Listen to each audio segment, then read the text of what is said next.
Hello, what's up guys sa Luzon, Visayas at Mindanao. Magandang araw po. Welcome po muli kayo sa aking YouTube channel, Kabayan Sam TV. Ngayon guys, meron lang tayong kunting reaction dito tungkol nga po sa pagpasa ng Senado tungkol sa resolution na i-house arrest itong si dating Rodrigo Duterte. Yun po yung pag-uusapan natin. Pero bago po ang lahat mga kababayan, kung bago pa lang po kayo sa aking YouTube channel, pwede bang paki-like ang video, paki-subscribe, paki-pindot na rin po ang notification bell para update kayo sa mga bago kong i-upload na video.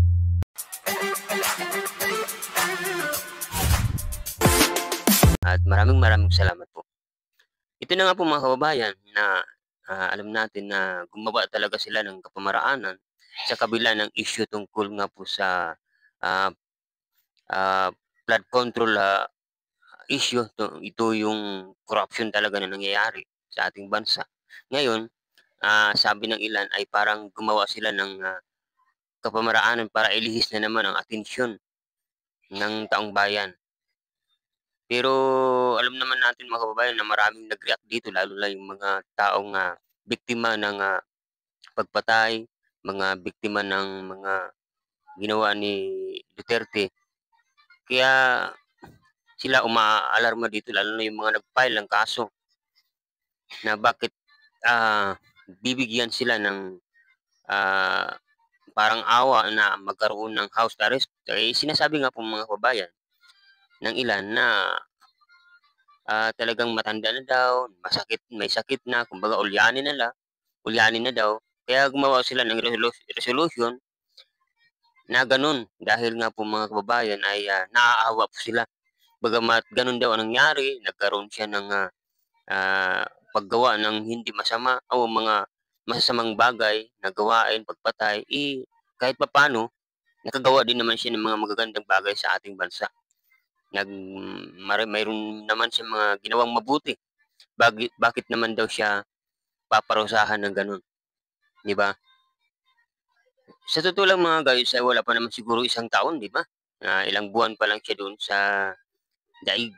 Kaya hindi pa siguro masyado. At saka maganda naman yung tirahan niya, maganda naman yung may sariling kwarto, may mga lilibangan siya doon. Kaya hindi siya maiinip, di ba mga kababayan? Ngayon, ito po yung nangyari, gumawa sila ng resolution at ito ay na-approve. Makikita nyo naman mga guys, yung kung sino yung mga bumuto. Siyempre, alam naman natin kung sino sila. Sino ba itong mga senador na talagang bumuto. Yung iba naman doon ay parang naawa na lang kasi nga matanda na nga raw. Kaya bagamat labag sa kalooban nila, ay ibinuto pa rin nila na para ma-approve itong resolution na para magkaroon ng house arrest.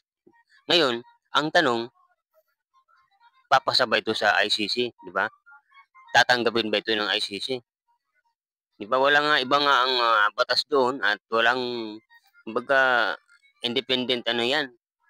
Walang kahit anong hinaing dito sa Pilipinas, kumbaga, dahil nga hindi na tayo kasali doon sa ano na yan. Kaya kailangan natin siguro hintayin natin yung panahon, di ba? Kahit gumawa pa sila ng resolution, wala rin naman mangyayari. Kita mo naman kung sino ba yung mga taong bumoto. Mababalewala lang yun, di ba? Sino ba yung mga taong ayaw? Tulad ni Risa Hontiveros, si Igo Pangilinan, si Bam Aquino. Natural mga kababayan ay mangyayari talaga yun. Kilala na natin sila dahil alam nila na may ginawa talaga itong mali. Kaso, ang nangyari mga kababayan, nung ipinasa itong batas na to, resolution na to, mayroon mga nangyari hindi magaganda, di ba? Pagkatapos ng pagpasa ay nagkaroon ng lindol sa Cebu, di ba? Nakakatakot. Lindol sa Cebu na napakarami ang buhay ang namatay, di ba? Kinuha. Parang sabi nga nila karma to Kasi alam naman natin ang Cebu ay Maka Duterte daw. Ngayon, nung marami ang namatay, pinuntahan pa rin ito ni BBM. Ngayon, ito naman ang pangalawa na nangyari. Sa Davao naman, yung sunog na napakalawak. Diba? Napakatindi.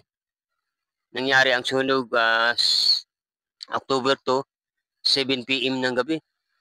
nag-start ang sunog kaya talagang matindi yung, nangyari simula noong, pagpasa nila ng ganitong, resolution ay dalawa ang pinakamalakas na nangyari na sa ating bansa, yung sunog sa Davao at saka yung malakas na lindol sa Cebu.